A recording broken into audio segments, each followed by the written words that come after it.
Today I will tell you some basics in developing a questionnaire in qualtrics. So let's get started. First, go onto qualtrics and then sign in with your CUHK email.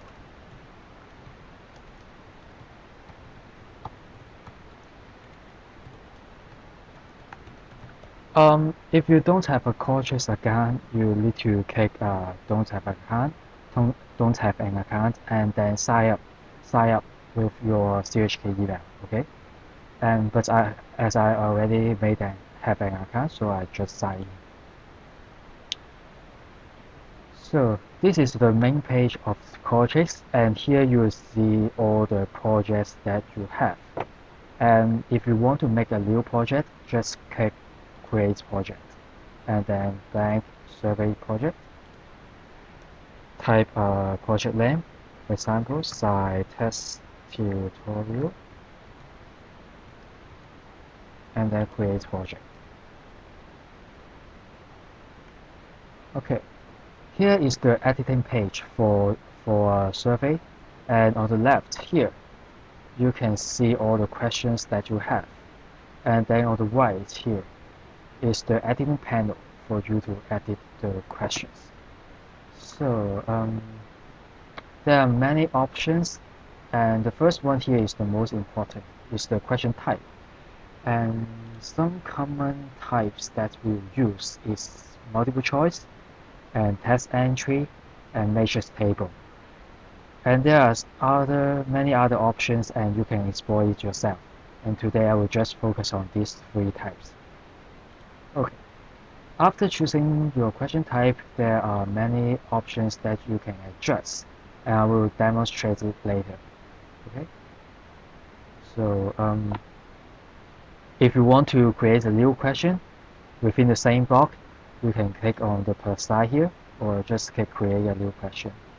And if you want to add a new block, click add block here. Okay. And defining the questions in different blocks is good for the organization of your survey, and you will see how you can benefit from this function. Okay. And now I will demonstrate what we typically do when we create a survey.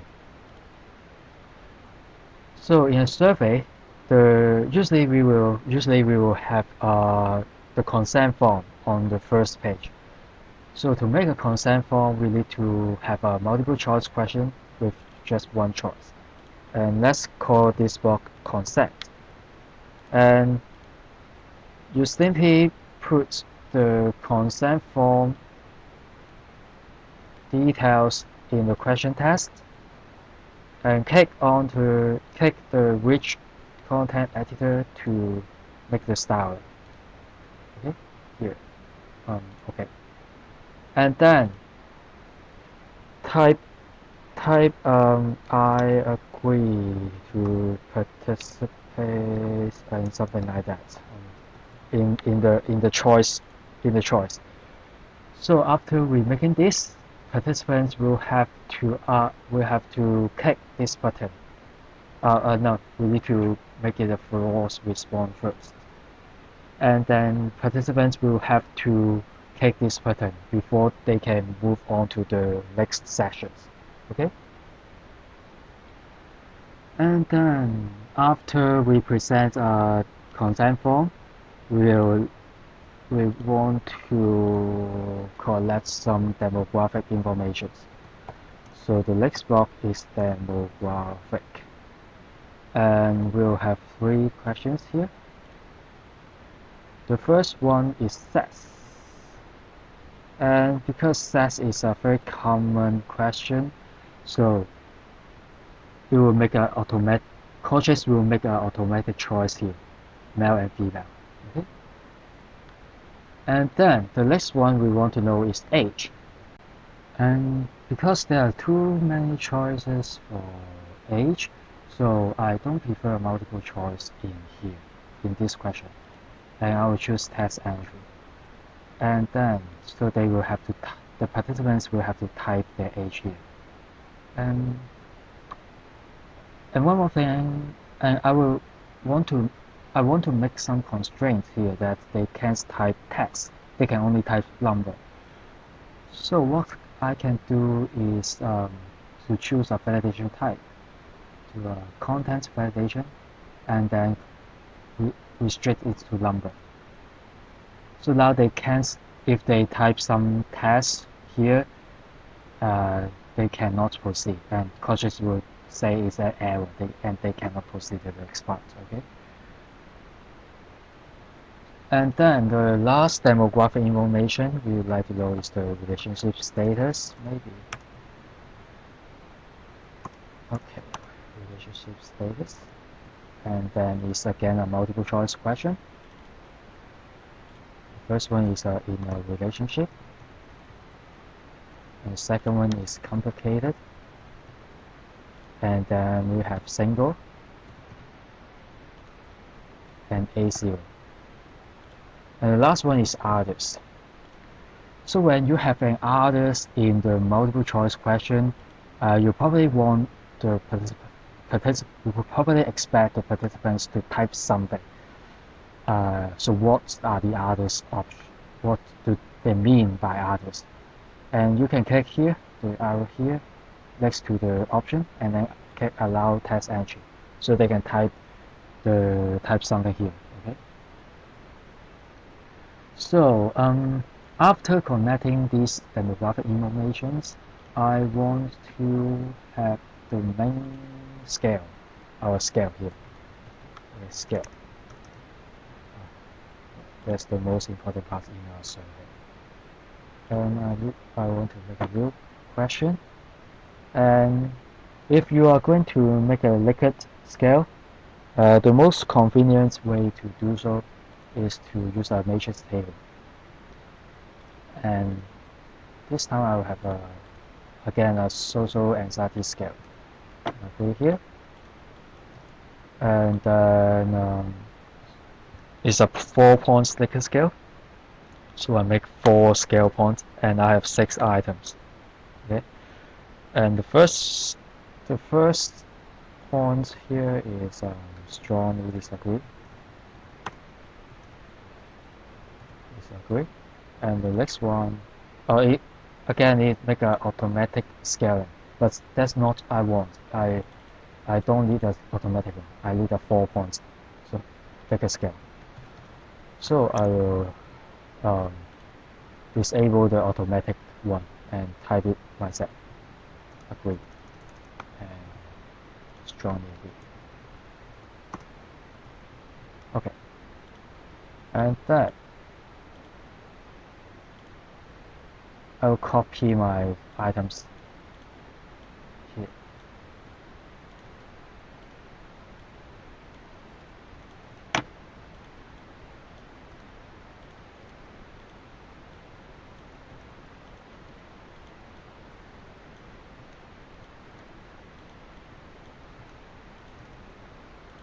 Okay, so we have the scale ready. Easy, right? And sometimes you probably want to make some adjustment here. For example, if you have a long list of items, you probably want to choose this one, repeat headers. So because you want the participants to remember what the scale point means, and if the list is too long, they cannot see the headers. So they have this repeat headers option here. You can choose either is in the middle, the bottom, or both, or all. Okay, but I think middle is the most popular one. And again, I want it to be a false response. And yes, that's all. I want to make all these false response. Okay. So my survey is ready now. And okay, after you finish your survey, typically you will click on preview survey to see whether it looks alright. But unfortunately, I don't know why, Qualtrics doesn't work this weekend. So I can't preview my survey, but it doesn't matter. It's just a demonstration. And hopefully it will be fine you when you make your questionnaire. Okay, and then and another way to fill the survey is to click look and feel, and you will see, yeah, it looks all right here. And consent form on the first page, and then when they click on the second page, oh, we need to answer. Yes, we need to answer this to proceed to the next page. And then all these are required. And now we can try what will happen if we type some text here. Okay. So yeah, there's an error message. Please enter a valid number. So I need to enter a number, and I'm 18. And then relationship status, maybe A0. Okay. So the next one, and then is the scale. So then I just finish it. Okay, text. Yes, and finished. Okay, so that's how the survey will look like. Let's see. And then, so after you finish the survey, you can click distribution here. And then you will click, if you're going to get a link to send it to your friend, you just click grab and then use this one. Okay, so this is the link that you will use to distribute the survey, but now cautious doesn't work, but it should be working when later you do it. Okay, so after you distribute the survey and someone and your participants finish it, you can click data and you can download the data here. You click data analysis and then export data. There are several formats you can choose. The first one, CSV, here is Excel file. It's basically an Excel file, and you can also export it in a SPSS file. Okay. So just choose the format that you like and then click download. And I'm not going to do it here because I don't have the data. Okay. So that's all the basics about what you can do in developing a survey. And something more is here is for example, you can auto number the questions.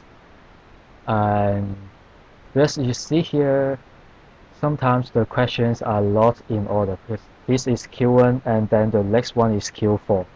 And it's not so good when you are going to analyze the data. It's a bit confusing.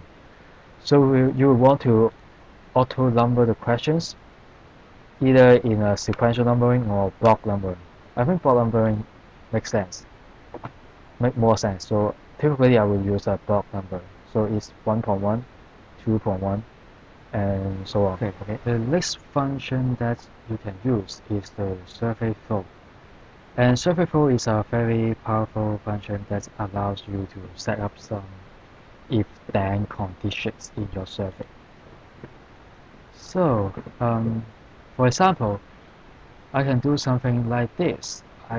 After I connect the demographic informations, and if the relationship status is A0, then I will not allow them to finish the survey, to do the scan. So you can do something like this, and this just not a typical way to do an if-then condition. The typical way is to skip some question. For example, if I answer if I am male, then I don't need to answer the following two questions, and I will skip it and then jump to the fourth question. Okay, something like that. so save flow after you finish. And I think that's all for the basics for qualtrics, and there's much more you can do in qualtrics. And let me know if you have any questions and something that I do not cover here that and yeah, just let me know and you can ask me and I will teach you something else. Okay, so thank you for listening.